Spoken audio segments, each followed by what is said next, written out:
Good morning, Rick. Morning, Sharon. How you doing? I am doing well, my friend. How are you doing? Excellent, thanks. So, Sharon, often when I get a new client, I'll ask them, of course, where they are in their buying process. And, one of the first things I ask is, are you working with a realtor yet? Mm. And sometimes I get a little pushback like, oh, no, no, it's too early. We don't really need a realtor. We're just going to go to, see some open houses. And if we see something we like, we'll just, talk to the realtor there, that sort of thing.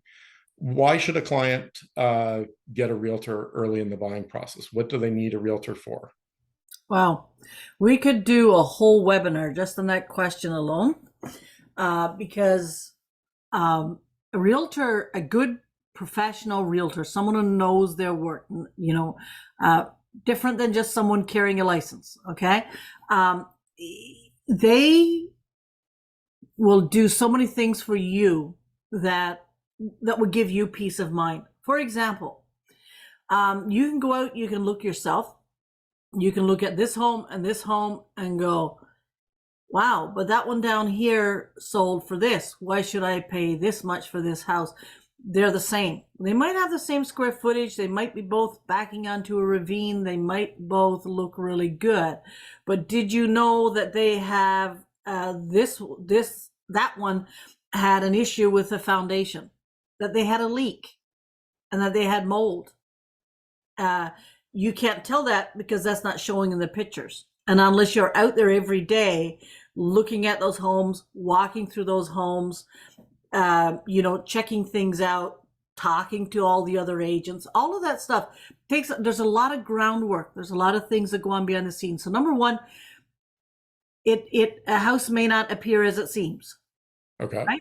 So that is something that could be detrimental to you. It could cost you a fortune.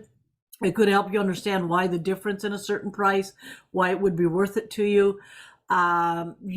There could have been another house that sold, in the same neighborhood that went really cheap. So you're thinking, okay, and it could have been a murder in the house, But right? if So I go to an open house, won't the realtor there tell me about all that stuff? absolutely not. You have to understand contract, and contract is legally binding, and the listing agent is bound to the seller to protect the seller. Now they are supposed to reveal, you know, defects with the homes, and but maybe you're not asking the right question. They're going to try and they don't want to have to answer it. The first obligation is to the seller. Let me put it that way. So then, even if you have to disclose something, how you disclose it, how much of it you disclose, to what extent it really reflects the whole picture. How does that affect your purchase price? Will your insurer still insure it? Will your lender still lend to you even when you get a pre-approval? And from the story they gave you, it looks good. You're going in with a firm offer, but you didn't know this one thing, and now your lender won't touch it, and your home insurer won't touch it, and you've got a firm binding contract, and then litigation begins. So there's all of those issues. Beyond that also, a real estate done right is a full-time job.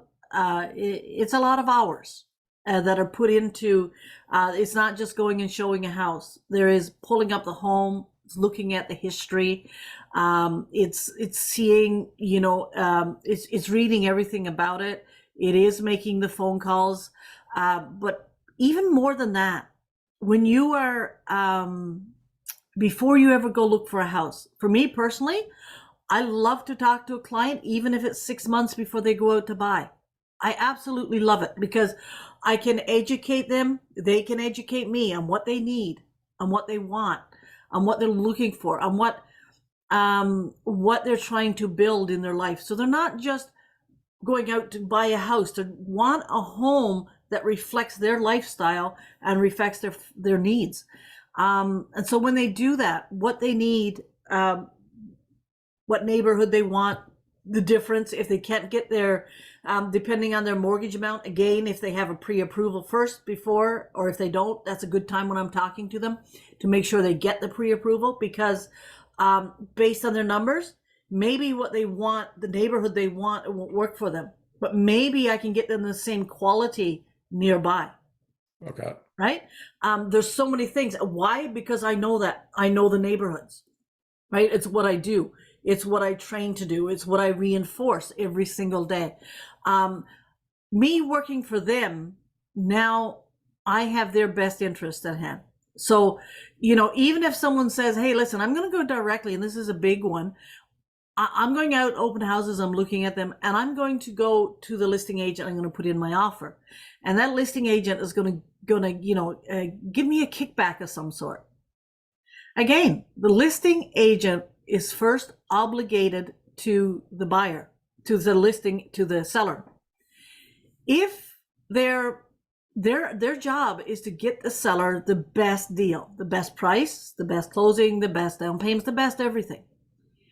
So if a listing agent is willing, and it all can be done very ethically, but you have to be very, very careful. Their first interest is the seller.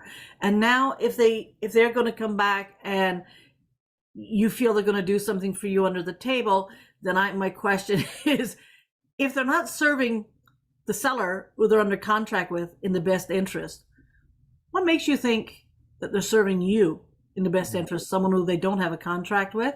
And I think that's a good place for me to leave that today. Okay. Yeah. Thanks.